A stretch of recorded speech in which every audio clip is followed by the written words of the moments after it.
Jesus, Allah,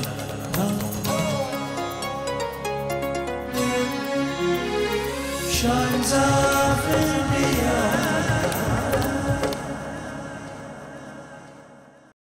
छोटे से देश श्रीलंका की प्रशासनिक राजधानी कोलंबो कुदरत के खूबसूरत नज़ारों से भरपूर है। यह श्रीलंका का एक बेहतरीन टूरिस्ट स्पॉट भी है।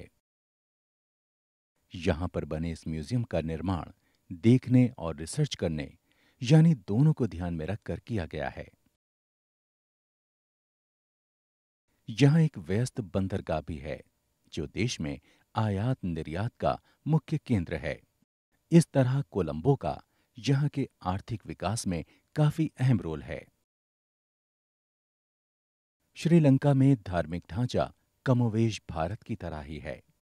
बौद्ध धर्म अनुयायी देश होने की वजह से यहाँ पर बड़ी संख्या में बौद्ध मंदिर देखने को मिलते हैं। कोलंबो एक खूबसूरत और सुव्यवस्थित शहर है। यहाँ पर अच्छी सड़कें, खूबसूरत नज़ारे, व्यापारिक केंद्र, सभी तरह की चीजें मौजूद हैं। नागरिकों और बाहर से आने वाले सैलानियों के ठहरने के लिए यहाँ बेहतरीन सुविधाएं हैं। इसीलिए यहाँ बड़ी संख्या में आम आदमी और व्यापारी वर्ग के लोग रहते आए हैं।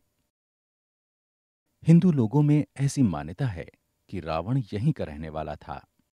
रावण के बारे में महाकाव्य काल के मशहूर ग्रंथ रामायण में बताया गया है। इस तरह श्रीलंका से भारत के पौराणिक, ऐतिहासिक और भूगोलीय तीनों तरह के संबंध रहे हैं। इस शहर की महत्ता को बताता है यहाँ का व्यस्त रेलवे स्टेशन। रेल और बस की सहायता से चलते हुए हम एक ऐसी जगह पहुंचते हैं जिसे मताले कहा जाता है। मताले में एक मशहूर मुथु मरियम्मन मंदिर है।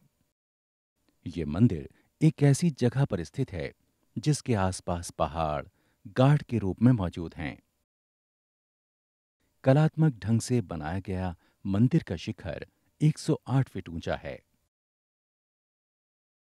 मंदिर के भीतर घुसते ही हमें अद्भुत नजारे दिखाई देने लगते हैं।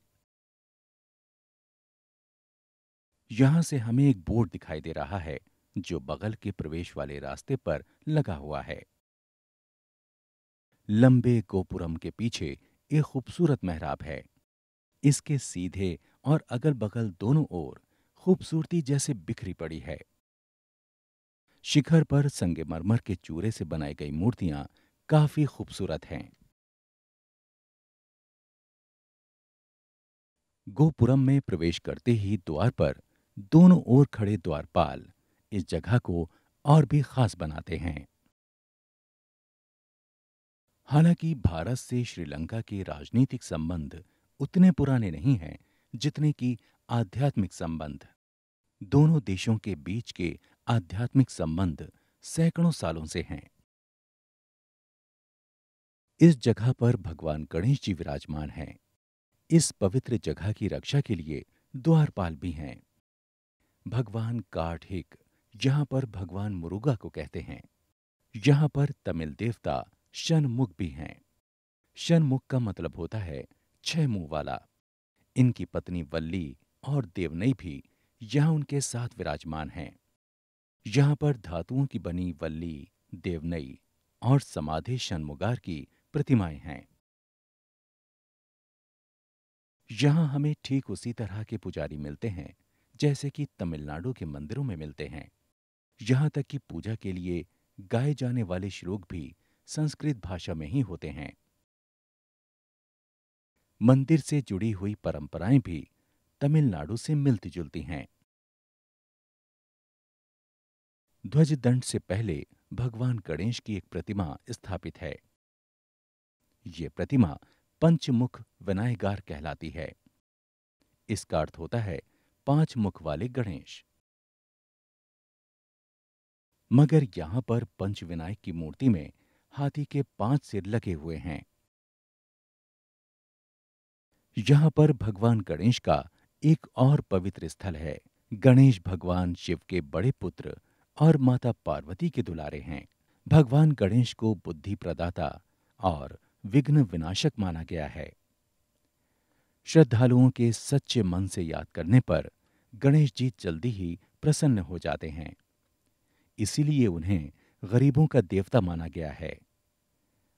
वो श्लोक के जरिए मंत्रोच्चार करने से जल्दी ही खुश होकर आशीर्वाद देते हैं। इन्हें बुद्धि विनायक माना गया है। यहां पर ध्यान देने वाली बात यह है कि गणेश जी को मुथु विनायक कहा जाता है। मुथु उपसर्ग यहाँ के मुख्य देवता के नाम से लिया गया है।